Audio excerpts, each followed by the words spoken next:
Hello, everybody. Welcome to the Rare Book Cafe Coffee Break. How's everybody doing today? Welcome to the internet.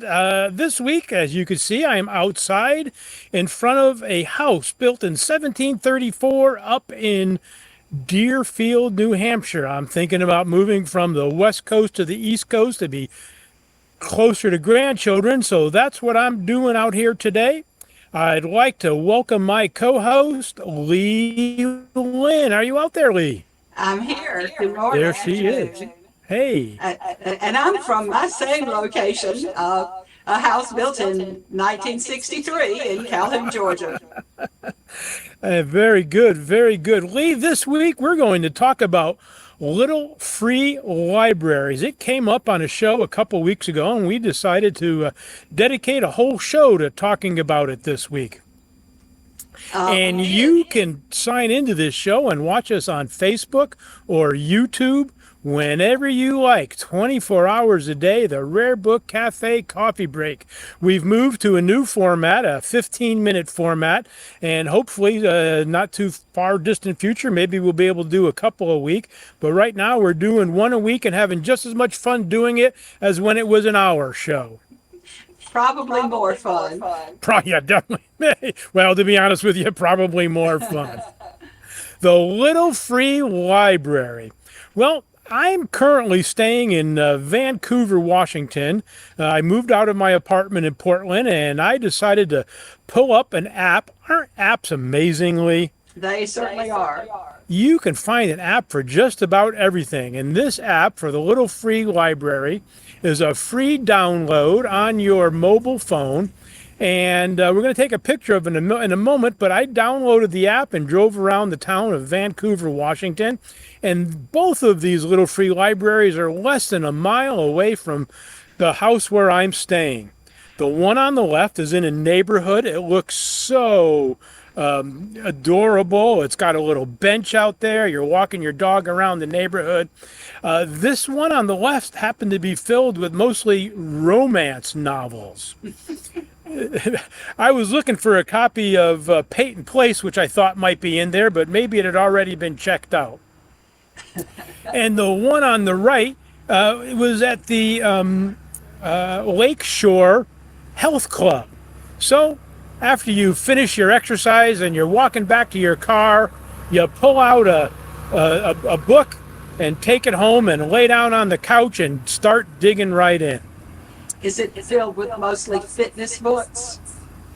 You know, this one had a few hardbacks in it. It wasn't just, it just wasn't paperbacks. There was a first edition Great Gatsby signed by F. Scott Fitzgerald. I happened to abscond with that one and replaced it with a soft cover book with a picture of Fabio on the cover. That seems kind of fair. That seems like a fair exchange, doesn't it? That was a fair exchange. Yes. Can you imagine finding a first edition Great Gatsby in one of these? I cannot imagine finding a first edition Great Gatsby signed pretty much anywhere. Anywhere. Alan, let's move on to the next slide. So here's what you see on the left-hand side. This is what your app will look like when you download it and you put in your zip code, and little icons of the Little Free Library pop up. And it links you right to your Google Maps. You'd hop in the car or put on your sneakers and head on out to pick up a book from the Little Free Library, which was founded in 2009 by a man named Todd Bowles in Hudson, Wisconsin. And could you imagine, Lee, a gentleman just decides he's got a lot of books, he wants to share them with his neighbors, and puts a little library outside of his house. All of a sudden, it turns into an international phenomenon with over 150,000 of these little free libraries around the world in 120 different countries. Over 300 million books shared. What an inspiring event. It really is, and that's not. I hear the lawnmower coming by. Sorry. That's not counting the ones that are not officially affiliated with the Little Free Library organization, that someone has just decided to put up, somewhere, but doesn't have that official, designation on it. So they're probably, I don't know, I wouldn't say twice that many, but they're a lot more than that. Some that we found on our search are not going to be part of that organization, but are still providing the same services and having the same impact, we hope. Being good neighbors. Yes. Yeah, so this is the one of Portland. You really have to zoom in when you turn the map on, when you turn the app on. Here, a few of them show up, but if you were to zoom into the neighborhoods, you saw the one there in Vancouver had more than a dozen of them. Yeah. And I think we have Calhoun, where we have several. I went out and took pictures of some that we'll look at in just a little while. Paris? We're going to Paris, Lee? Well, Alan went to Paris. Our producer went to Paris and pulled up the map for Paris. An international phenomenon. And here we are in Florida. St. Petersburg is where there was a young lady, who during the pandemic started with an old china cabinet or hutch in her driveway. And she progressed from there to an old telephone booth, and then a newspaper rack from the St. Pete Times. It expanded to multiple ones of these. There was an article in the local paper.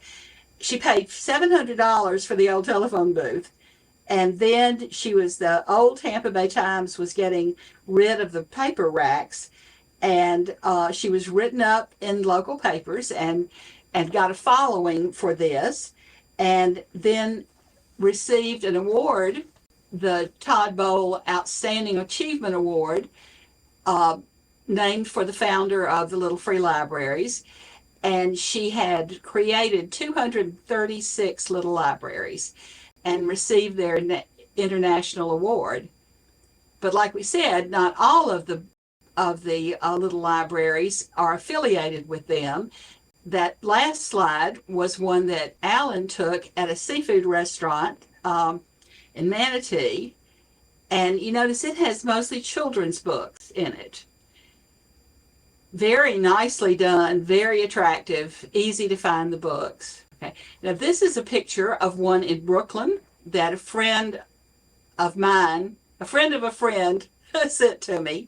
And this is in their neighborhood. And what tends to happen there is that people leave them spread out on a little wall. And their turnover is fairly substantial. She said that people drop by all the time. It's a neighborhood where people walk a lot, and that people are, it looked like it was mostly adult books, but that people really do take make a lot of use of it. And this one is at, this is at the depot in downtown Calhoun, where I live. There are two of them. They needed a little tidying up when I was there. And they seem to be official ones, but I think the map shows them at Calhoun High School, which is about a block away. So it was just a little bit in error. And this one belongs to Tom and Barbara Dorn. Tom is another bookseller, and they live in Woodstock, Georgia. It has not been extremely successful because their neighborhood does not lend itself to a lot of walking. And it tends to get a lot of romance novels. This one is at a park here in Calhoun, and it was built by the construction trades at one of the local high schools. And it is on the map. This is my project. What in the world is that? Yeah, well, I wanted to do one for an auction that we have as a fundraiser at our local arts center. And I looked online because I didn't have the skills to build one, and I didn't have I really didn't want to spend the money to order one of the kits. And one of the ideas was to use an old dorm-sized refrigerator. And the owner of the gym that I go to happened to have one, which she donated. And this is what it looked like. Really yucky. So I took all of the mechanics out of it, took the coils off the back, left the motor to give it some weight on the bottom, took the little freezer compartment out, took all of that stuff out and scrubbed it good and spray painted it turquoise. And this is what it looks like after it was painted, sitting in my garage. It turned out very nice. And this is the finished library. My daughter-in-law did the sign for the front. I stocked it with about 50 books, and it was in the silent auction, which ended last week, and it brought in $100 to the art center. So I need to track down who bought it, because it wasn't someone I knew, and see what they're planning to do with it. It is not registered with the little free library, because I thought whoever bought it, could do that themselves. But it did cause a lot of comment, and I think people enjoyed seeing it. And it was a lot of fun to put together. And the last slide, somebody sent me. I don't know who sent it to me, but it was a dog library. Take a stick, leave a stick. Though I suspect there wouldn't be many left. That's really clever. That's a lot of fun. That's clever, yes. In America, we in recent years, the last 250 years or so, we've always had problems in politics and other areas, but Americans are basically good people. Look at all of these libraries and people donating free books. So many good Samaritans in our country. Well, there are, and I think this is one way of encouraging people to read, encouraging our children to read, to keep them off of screens. I have 2 grandchildren, and one of our goals for this summer is how little time we can spend in front of a TV or an iPad or a phone. Yesterday, we went on a field trip to my brother's house in Birmingham to pick up 119 Hot Wheels that my nephew, who collects Hot Wheels, so this is a 48-year-old guy who collects Hot Wheels, but all the men in my family collect something. So, and he had sorted out all of his duplicates and gave them to James. That was one happy little boy. So we're letting him play with about a dozen of them, and he's going to keep the others in their packages and, have them available when he needs new ones, or to give as gifts or trade or whatever. Very nice. But it was a fun field trip. It really was. Well, books are such personal items, and so many people I meet that have difficulty giving up their books, even if they're only reading copies. Personally, I don't have a little free library out in front of where I live, but whenever I finish a book, I usually leave it on a table at a restaurant, or I'll leave it on a bench at a bus station, or maybe a chair in an airport if I happen to finish reading a book in the airport, with a little note said, "Please take this book. Let's pass them on." That's a really good idea. Our book club here in Calhoun is for our August and September meetings. Each of us is choosing a book from our young days, either childhood or teen years, and talk about how it influenced us and why we liked it so much.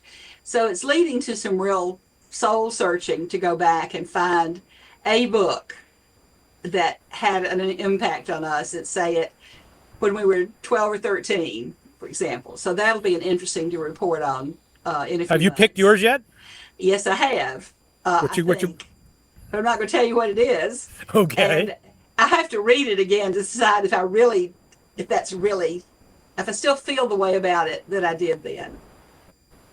Yeah. So we'll see. I did order a copy of it. So I'm surprised. Some of these books are so endearing, like Hatchet, for example. A young adult book, primarily Right. directed at boys, but for any boys or girls, and just generation after generation, these books lived on, and certainly, the Rudyard Kipling books and Captain's Courageous, these books just keep on giving. Some neighbors of mine who are moving had a yard sale not too long ago, and their son, who is 14 or so, had his section of books and toys that he was selling, and Hatchet was one of the books in his collection that I bought for a quarter. And so I now have a paperback copy of Hatchet available. But it is interesting. It is interesting to see, and to see what books last. And well, you know, you and I go to bookstores and antique malls and things all the time, and there's never any telling what you're going to find. That's right. That's right. There aren't. So. Well, Lee, we're coming up to our 15-minute limit here. We want to remind our guests that you can find us on YouTube or on Facebook. And please tell your friends about us. You know, we had a little bit of a hiatus. We were gone for a few months. We shut down and retooled the show. We've got to get our audience back. We do, and you need to subscribe so that you'll get notifications of when we have a new segment on. Mm-hmm. And also, we need to mention that we are sponsored partly by the Florida Antiquarian Book Fair and Biblio.